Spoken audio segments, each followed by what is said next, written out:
इथे महाराष्ट्रातली प्रसिद्ध अशी यात्रा माता महाकालीची यात्रा गेल्या शेकडो वर्षापासून या ठिकाणी होते आहे आणि विशेष करून मराठवाडा, पश्चिम महाराष्ट्र, तेलंगणा, छत्तीसगड, मध्य प्रदेश या लगतच्या राज्यातले मोठ्या प्रमाणामध्ये यात्रेकरू भाविक या ठिकाणी येत असतात आणि त्या अनुषंगाने जेव्हा लाखो लोक या ठिकाणी येत असतात तर त्याची एक अनुषंगिक व्यवस्थाही या गावचे नागरिक म्हणून आपण केली पाहिजे।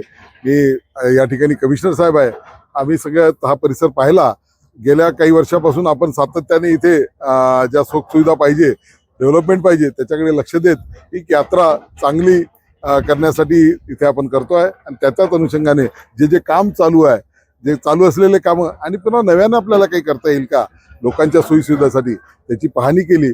माननीय कमिशनर साहेब आता आमचा एक चांगला आहे की महानगरपालिकेला IAS दर्जाचे अकनुरी साहेब या ठिकाणी मिळाल्यामुळे जे विकासाचं आणि जे लोकांच्या सेवेचं काम आहे ते वेगाने या ठिकाणी सुरू आहे। त्या कामाची पाहणी या ठिकाणी होत आहे।